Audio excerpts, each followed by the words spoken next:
Bonjour, mesdames et messieurs et mesdemoiselles. Les hommes de Vlado, remontés au front, ne veulent plus faire cadeau à M. Zelensky. Ils veulent accélérer rapidement la situation avant les fins d'année. Et tellement remonté, ce n'est pas un seul village. Non. Ils ont pris 2 localités en même temps, dans la République populaire de Donetsk. Là où on prend 2 localités en même temps, ça veut dire que vraiment, la situation en face, nos adversaires, ils ne sont plus faibles. En fait, ils n'ont absolument plus rien. Parce que, par le passé, la Russie ne prenait qu'une localité. Elle pouvait mettre une semaine avant de prendre un tout petit village.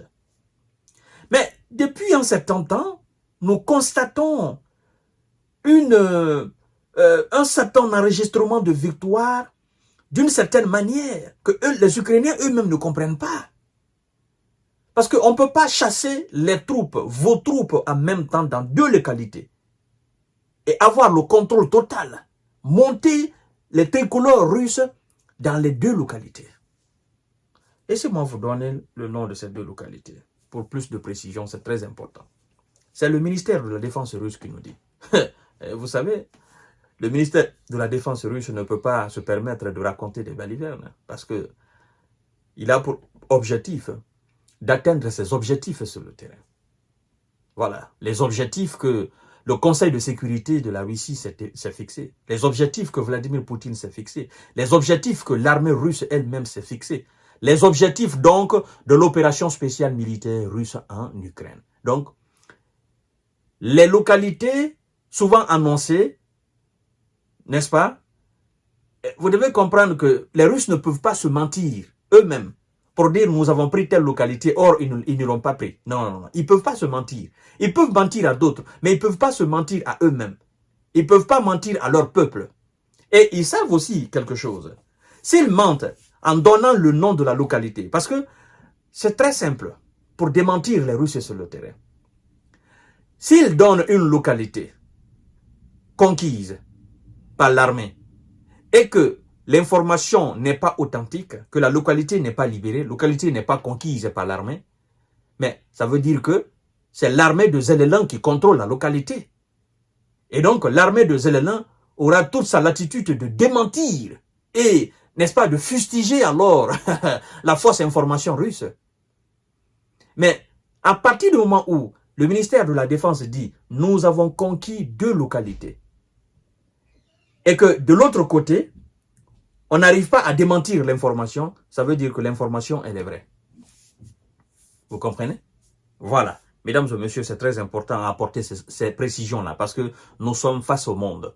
Et donc, tout ce que nous donnons, il faut apporter l'explication claire pour que même les tout petits qui nous suivent, parce que, vous savez, sur les réseaux sociaux, il y a des grands intellectuels qui nous suivent, il y a les moins intellectuels, il y a des simples lettrés, il y a des cultivateurs simples qui ont appris le ABCD, et puis voilà. Donc, il faut avoir le temps d'expliquer clairement à tous ces gens-là. Sinon, on peut venir comme ça, on balance l'information, et puis en 2 minutes, et puis c'est fini.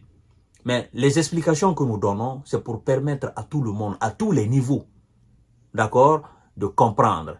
Et dans un français aussi élémentaire, on n'est pas trop dans l'utilisation des gros mots ou dans un français vraiment soutenu. Non. Dans un français élémentaire clair pour que tout le monde puisse comprendre.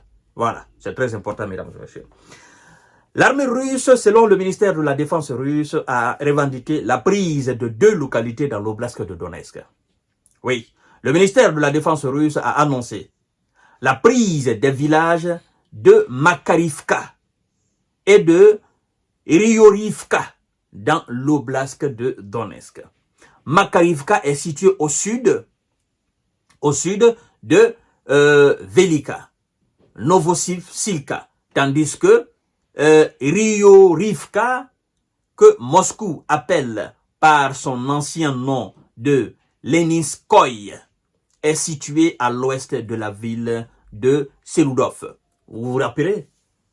Le nom Seludov, ça vous dit quelque chose? J'ai fait l'émission là-dessus, quand ils ont pris Seludov.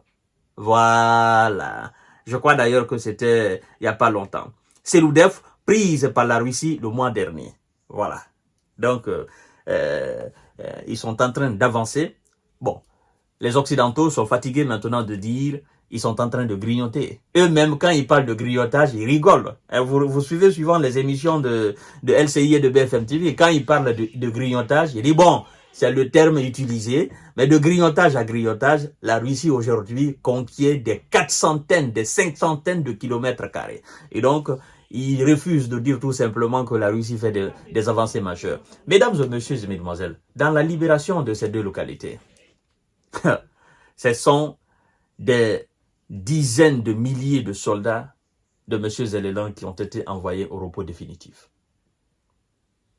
Du matériel occidental, des chars, des blindés, des canons automoteurs ont été envoyés au repos définitif. Anéantis. Des dépôts de munitions ont été anéantis. Les gars de Zelensky ont essayé d'opposer une résistance, mais non, ils n'ont pas pu.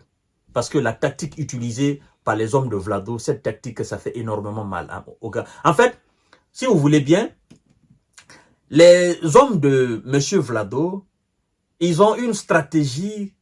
Si vous n'avez pas assez d'hommes, vous ne pouvez pas adopter cette stratégie-là.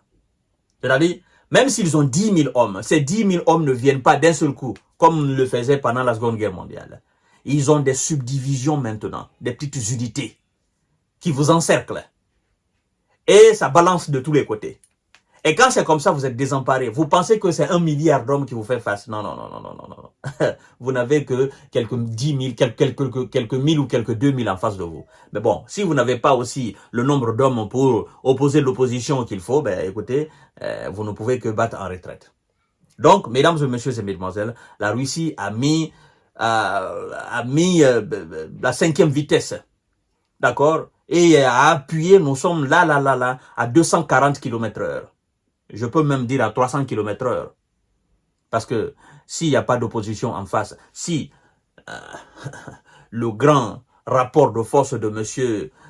Emmanuel Macron et voilà son prédécesseur, M. François Hollande, parce que c'est François Hollande qui a dit « N'allez pas, ne cherchez pas à négocier avec Vladimir Poutine. Poutine n'entend seulement que la force. Il faut apporter le rapport de force. » Et rapport de force, je crois que ça c'est resté dans les oreilles de M. Emmanuel Macron. Donc, lui qui voulait apporter le rapport de force, il a vu la situation sur le terrain et dit non, non, non, non. Le rapport de force, lui-même, il est étonné. Ouais. Non, le rapport de force, lui-même, il est étonné. Parce que je ne peux pas.